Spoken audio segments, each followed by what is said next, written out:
Most change doesn't begin with a plan. It begins with discomfort. A quiet, persistent feeling that something isn't quite right, even when everything on the surface looks like it is. I'm Safiyya Karim. Welcome to The Odds in Our Favour, a News 24 Good News podcast brought to you by Old Mutual Wealth, helping you grow, protect and preserve what matters. This is a podcast about South Africans choosing to act to fix broken systems around them, even when the path ahead isn't clear.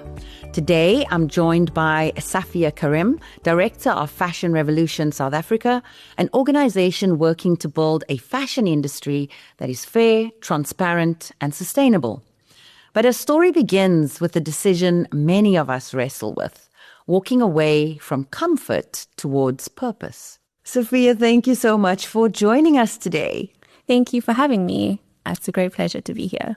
Now, I want to start with that pivotal moment. You left what many would call a very comfortable and successful career to step into something far more uncertain. What shifted for you? Was there a specific moment or was it a slow build? It was definitely a slow build. I'd like to think that I'm someone who's comfortable taking risks, and that maybe would have been the case as a younger version of myself.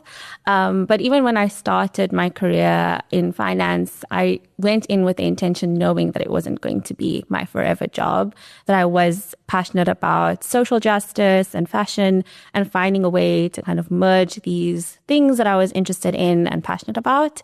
And then I came across an organization called Fashion Revolution and found that there was a local chapter led by then Cyril Naika, and I reached out and had been pestering him to get involved. And this was while I had already started working, and then we had COVID. And so as much as I was really interested in getting involved, there was also all this global kind of uncertainty, and some stability was not necessarily a bad thing.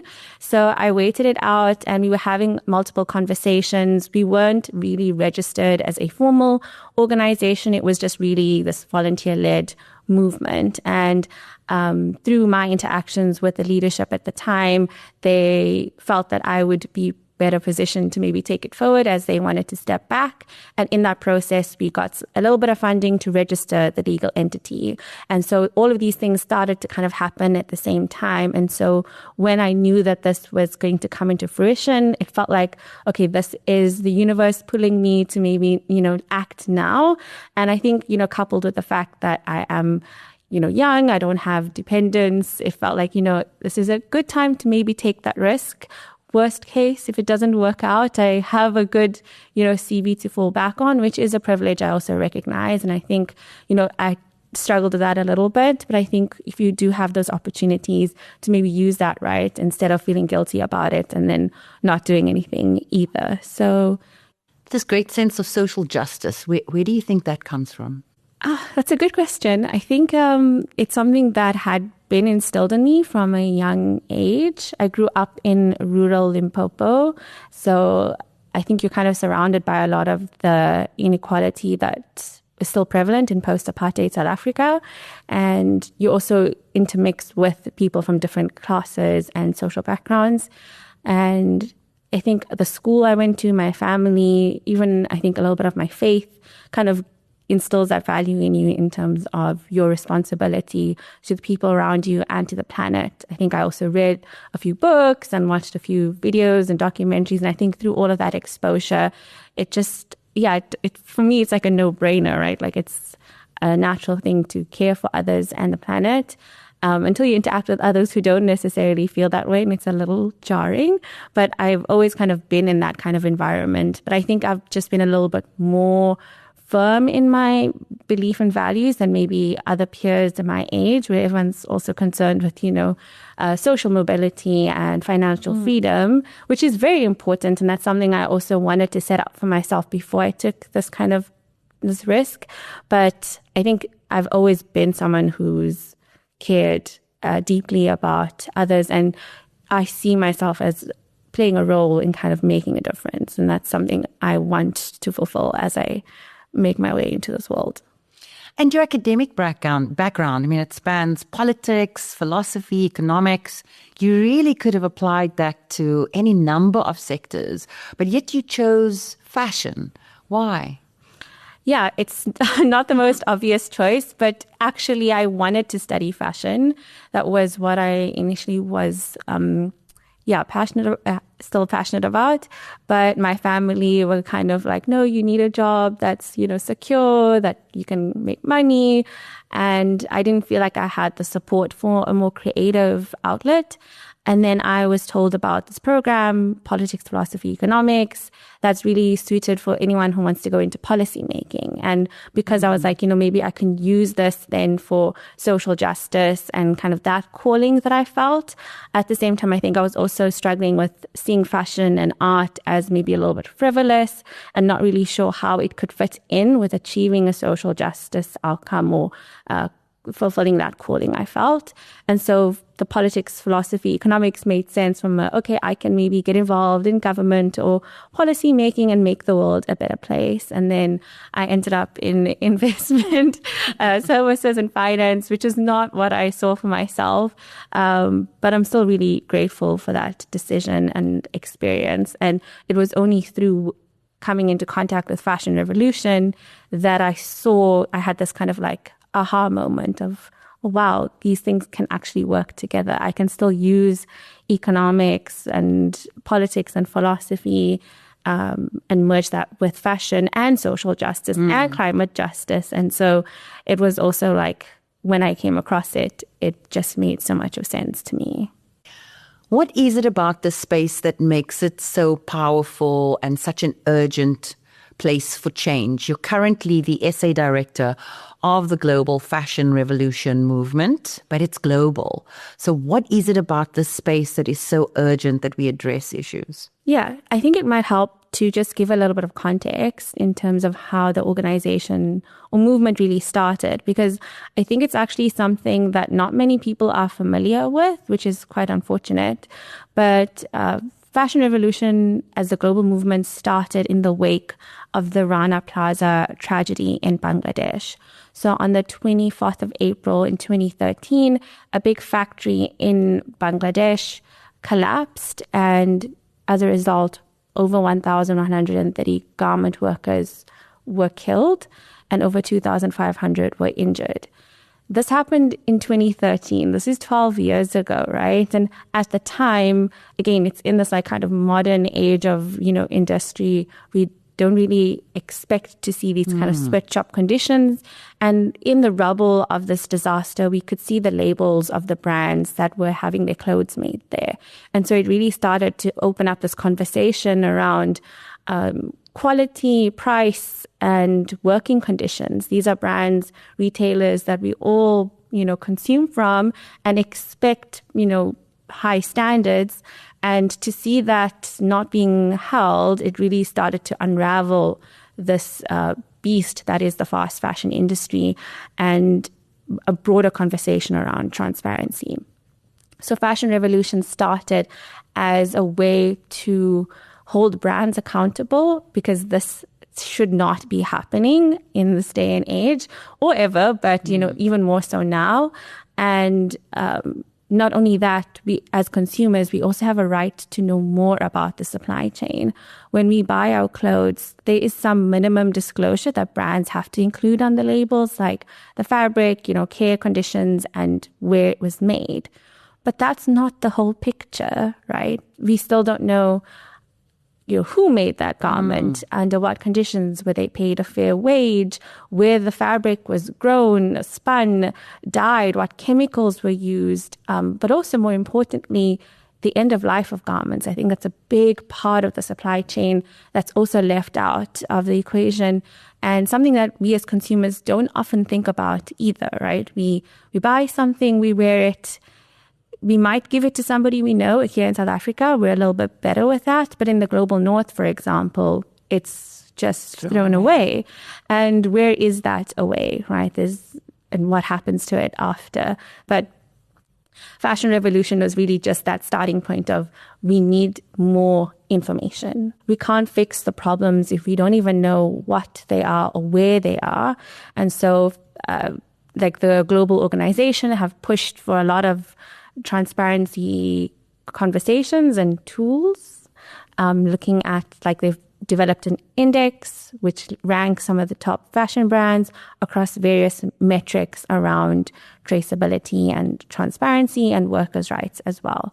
So just to come back to your question around, why this is urgent, I think it's because fashion is something we all consume, right? It's something we all have in common. We're all wearing clothes right now. And it's something we also share with our ancestors and those to come after us. Fashion is expression, it's identity, it's culture. But fashion is also something that is so now even more so than ever, so globalized in terms of its supply chain, that it also unfortunately has a lot of underpinning exploitation. It's one of the few industries that still requires human intervention as far as the sewing of garments. We don't yet have machines fully, affordably available to sew a garment from start to finish. And so because there is that human intervention, it's important that we also see fashion as a vehicle for protecting workers' rights and ensuring safe working conditions. We know, for example, in South Africa, we had quite a thriving fashion industry trade liberalization. But unfortunately, because fashion is now the way the business model is set up, it's very cost driven, and trying to reduce those costs means looking at cheaper sources of fabrics, of labor, and all these things. And countries that have poorer labor conditions are exploiting that to drive their economies, right? And so in East Asia, a lot of the GDP comes from the fashion industry. So it has a huge economic impact, but it also has huge, negative social impact at the same time, as well as its environmental impact. If we're looking at what I alluded to earlier around waste, but also within textiles, water pollution, all of those things as well. You mentioned the situation is largely driven by cost globally. How does that come to bear in a country like South Africa? Sure. So I think in South Africa's context, right, so prior to the 1990s and trade liberalization, we had quite a thriving local fashion industry that had domestic supply and demand that drove a lot of local production and created a lot of jobs. However, because businesses are trying to make as much profit as possible and looking at where they can lower these costs, once the borders became open to international imports, as a business decision, it made more sense for many brands to move their supply chains outside of South Africa. So looking to source fabrics and even semi-finished goods from Asia, like China and Bangladesh, for example. And so what this means is that you've got more affordability for a country like South Africa that has a, growing economy where a majority of its population are in a lower income bracket. So you can, keep the fashion items more affordable for the end user. At the same time, though, we've got this, double-edged sword where you create more unemployment at the same time. Many people who were employed within the industry now no longer have these jobs because it is cheaper to get it made, sourced elsewhere. But there is so much of opportunity to still keep jobs within South Africa and have fashion products that are affordable, and it's trying to find that middle ground. And it's only more recently that we're seeing a little bit more of a push, at least a little bit from government, but also from retailers to try and drive local production. But there's still a lot of gaps around what it means to make things locally.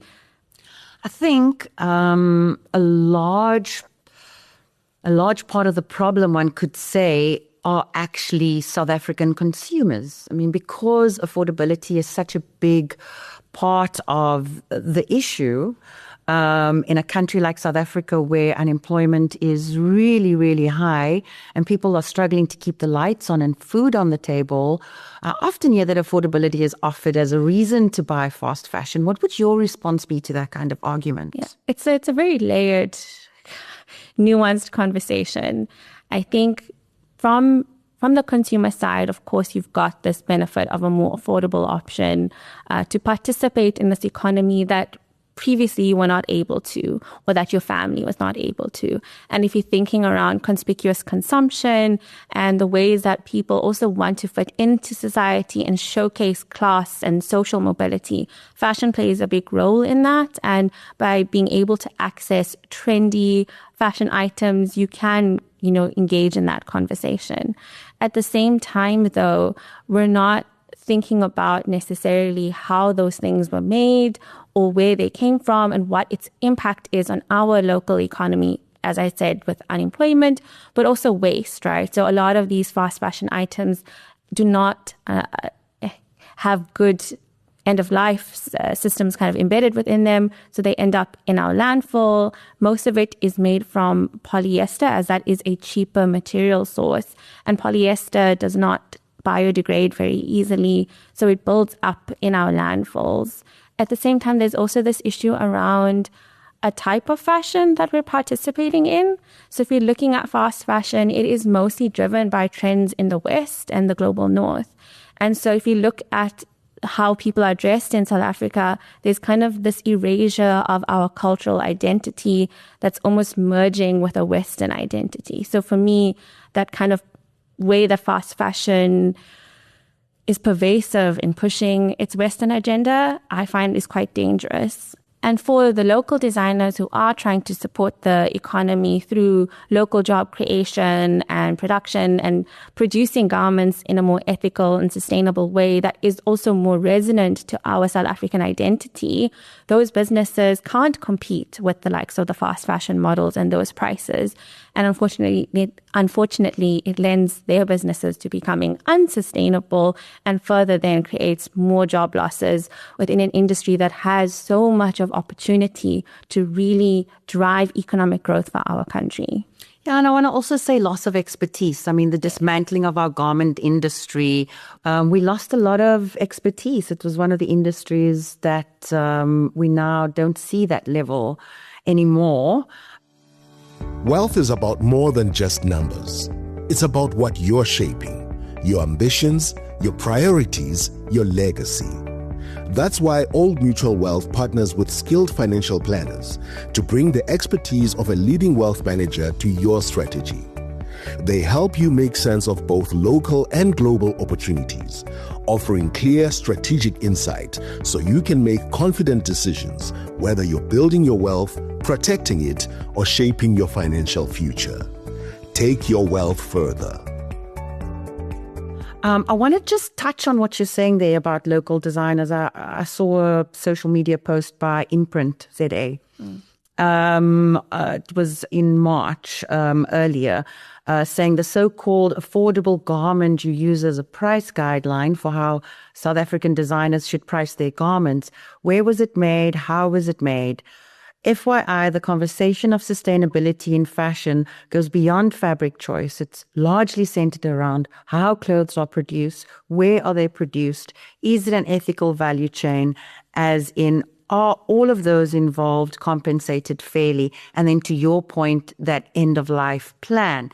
Is this where we talk about solutions like the circular economy? Can you talk to us about that a little bit?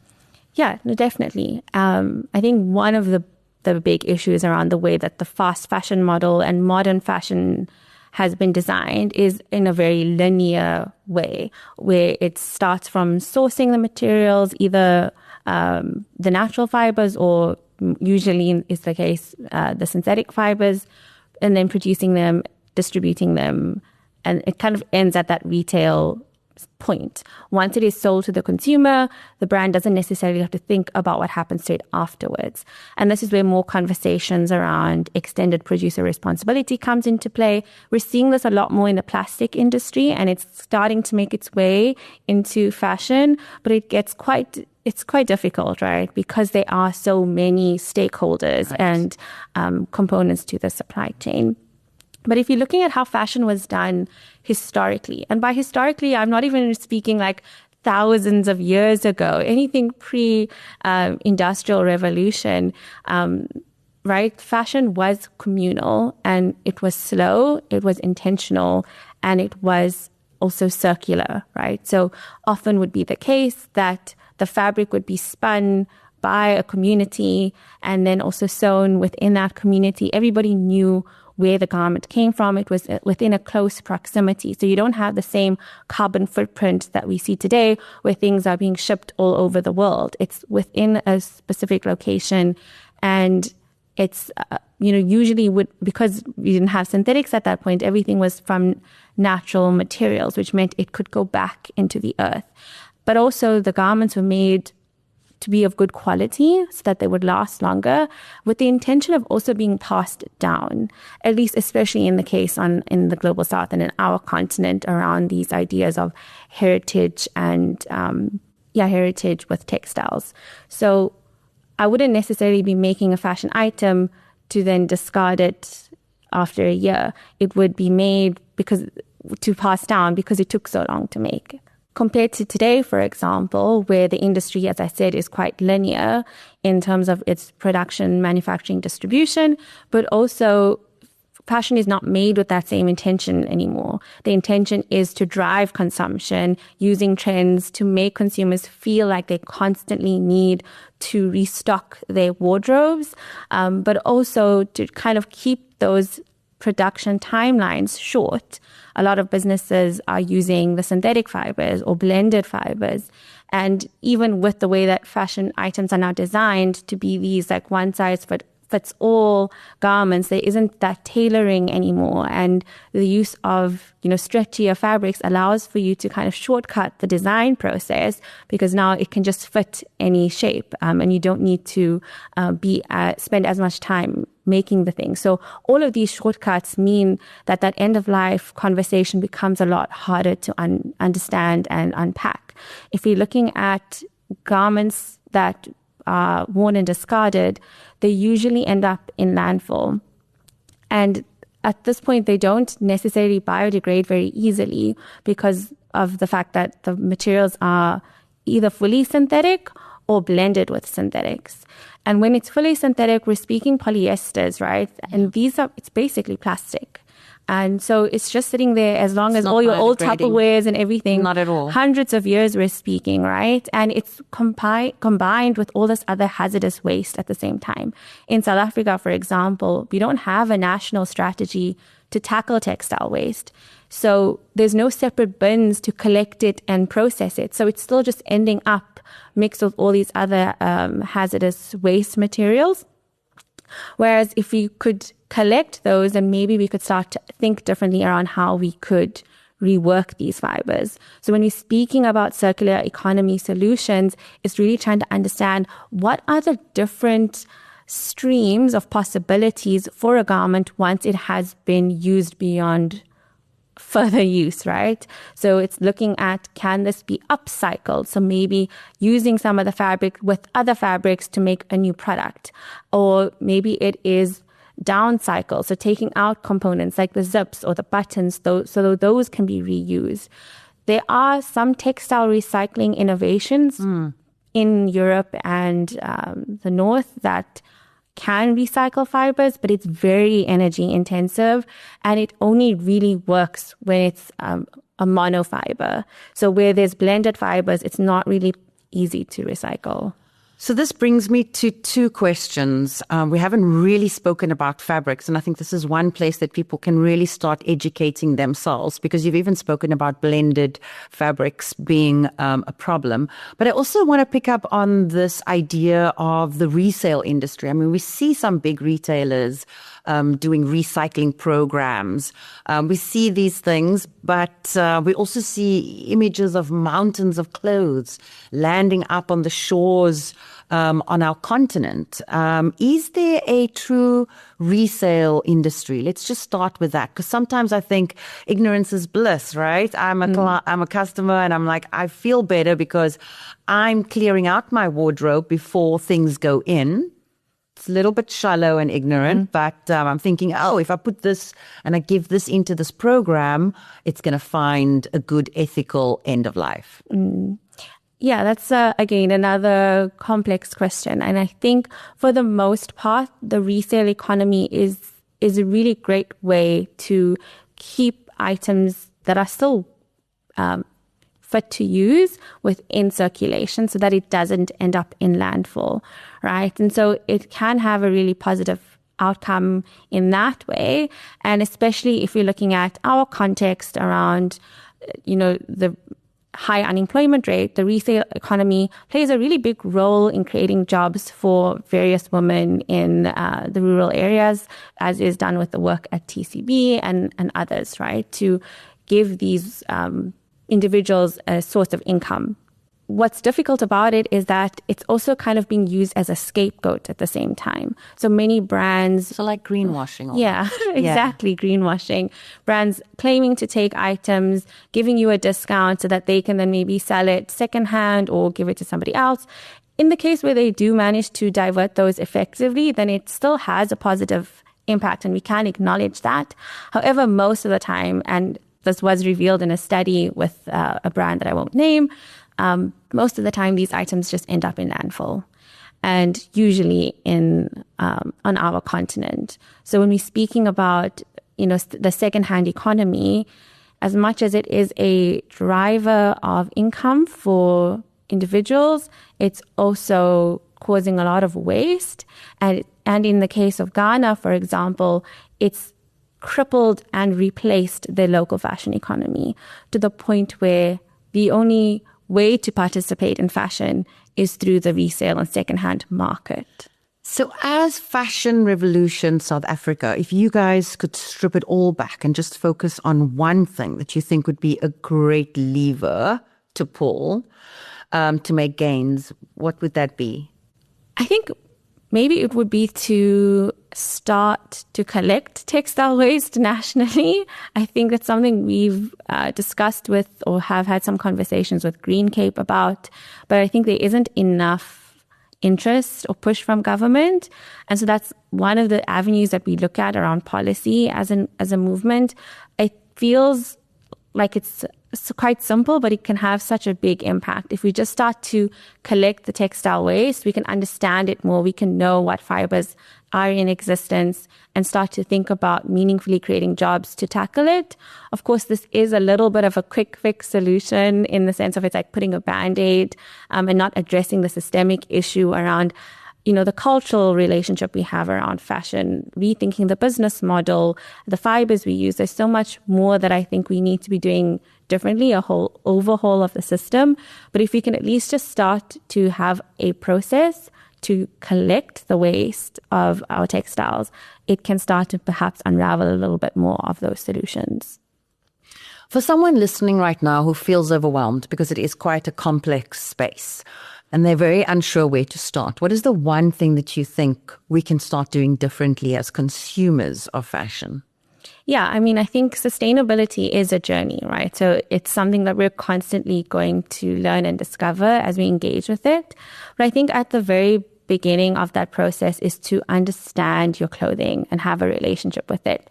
And you can only do that really by looking at the labels. If you start to look at the labels of your garments, it can help you understand a little bit more about where it was made and what fabrics were used.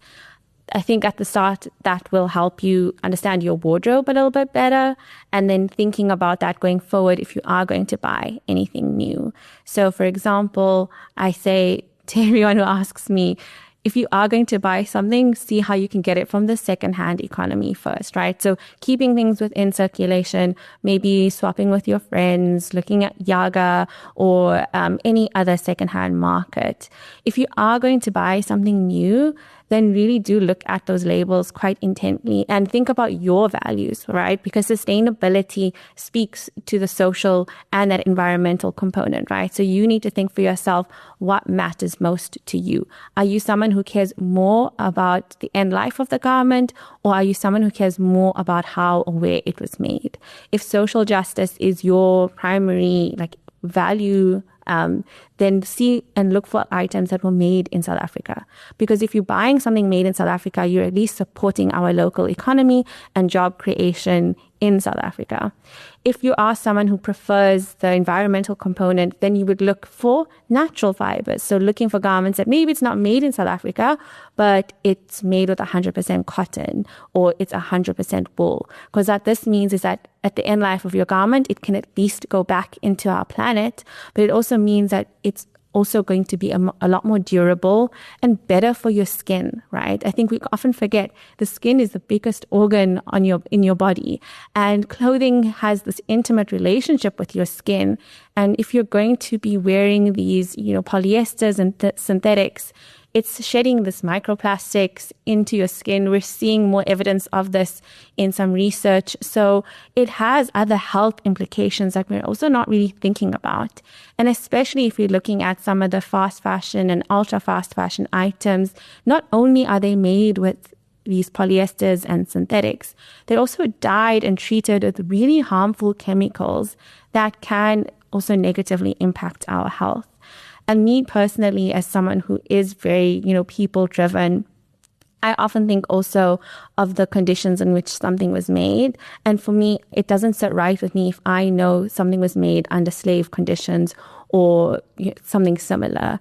I think there's a huge karmic effect that also comes with that. And we're wearing this every day and carrying that energy. And I think that that's something that's also important to think about. But it is overwhelming and you're never going to get it right 100% of the time. And that's also not on you, right? It is on businesses to change their processes so that it can be easier for us to participate. What's next for Fashion Revolution, Essay? Well, we're constantly working to try and raise more awareness and educate South African citizens about the fashion industry. We actually have a campaign coming up in April, and this is a global campaign. So Fashion Revolution Week takes place every year surrounding the anniversary of Rana Plaza as a way to mobilize our community and reflect on the changes that we're seeing, but also still want to see in the fashion industry. So this year it will be taking place between the 22nd and the 28th of April. And so we're kind of starting off with Earth Day, and then we've got the Rana Plaza Memorial Day on the Friday. On the Saturday, the 25th of April, we're doing a Mend in Public Day. And this is also a global day of action. So all the Fashion Revolution teams across the world, we have about 75 to 80 countries that have a Fashion Revolution chapter. They will all be organizing this day of what we'll say protest to get individuals out into public spaces and do some mending as a way to reject the fast fashion throwaway culture. On the 25th of April, we will have an event here in Cape Town. We'll be doing it at the St. George's Mall. And then we'll also have an event in Joburg. We're still confirming the venue. It's most likely going to be at a park somewhere. So that's a way for anyone interested in understanding how sustainability can practically look and engage in this conversation, meet other like-minded individuals. But throughout the year, we host various other clothing swaps, mending workshops. We do panel discussions, webinars, and film screenings as well. Safiyya, thank you so much for sharing your story with us today. Discomfort is easy to ignore. We rationalize it, we delay it, we tell ourselves that we will deal with it later. But I think what your story reminds us is that the odds don't change on their own. They only change when people do. They change when we question what's normal, when we challenge what's easy, and when we choose to act even in small ways, because the systems that we live in are actually shaped by the choices that we make every day. So maybe the real question isn't where do I start, but it's really what am I no longer willing to ignore? To learn more or to support the work, go to fashionrevolution.org/Africa/South-Africa.